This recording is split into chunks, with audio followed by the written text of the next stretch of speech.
Hi, welcome back to Impact Nugget. Today's little nugget isn't necessarily an element of a high quality session, but it is something that will set you up for success and can have great impact on your session flow. And that is how you prepare and set up supplies and other things for your program. Probably the most important thing is to read through your entire program and make sure you fully understand what you're doing, ask any questions, and anything like that. Then start back at the beginning and think through what the flow of the session needs to be and look at the supplies and make sure you have all that you need. Okay, what I mean by this is that sometimes programs might have a lot of kids in it, or sometimes it might only have a few, and you can plan to adjust things as needed for that. Some things that would be knowns is that, kids don't like waiting, and waiting is hard, and less kids get a chance to experience certain things then. So how can you set up the supplies and have a plan so multiple kids could do something at once? So, for example, if it's a science thing where they would need to be waiting a turn, how can you do it so there's multiple places for them to take that turn?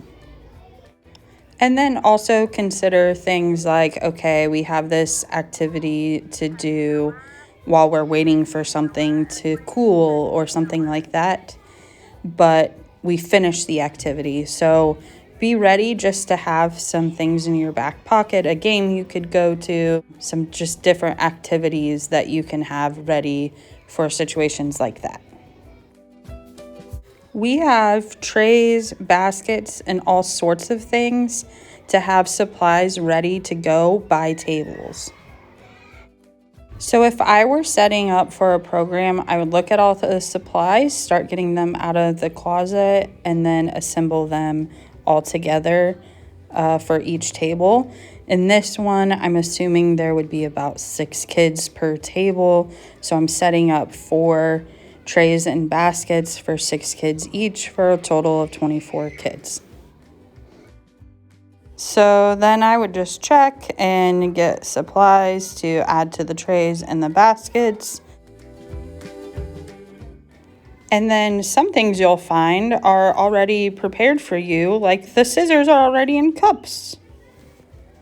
If it's a supply that we don't want them to just break or use up of, like these popsicle sticks, then I would only put the number required for the 6 kids. So I put 18 popsicle sticks because they would each need 3. I can always hand out more later.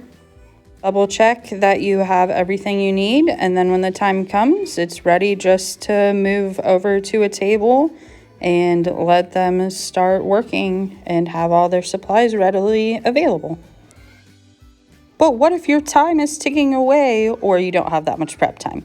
You could get everything out and ask your support person to kind of read through and prepare the baskets or trays or whatever while you lead the community builder and have them ready to go when it's time. This works for food programs. Pretend there's frosting and other stuff in that bowl. This works for programs where you just need pencils and paper. This works for food programs. It works for all sorts of programs. The idea is that you feel prepared, which will help you appear less flustered and keep the program flowing better, and also to minimize wait. When kids have to wait, regardless of their age, in general, when people have to wait, things tend to happen. We don't like waiting. And so any way you can minimize that wait is great. So things like if your program has popcorn for it, then popping the popcorn before is a great way to minimize that wait. Even having, so many cups or plates of something prepared, ready to pass out. And then if you need to make a few more, then that's fine. But whatever you can do to minimize wait is great.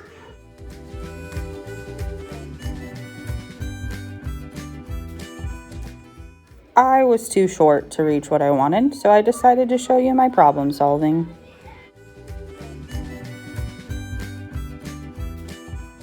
If you have made it this far, thank you for watching the full video. Comment below on the YouTube video, Not in Band, your favorite short character in a movie, book, or show. I hope you get something out of this impact nugget. Remember that every little thing adds up to big impact.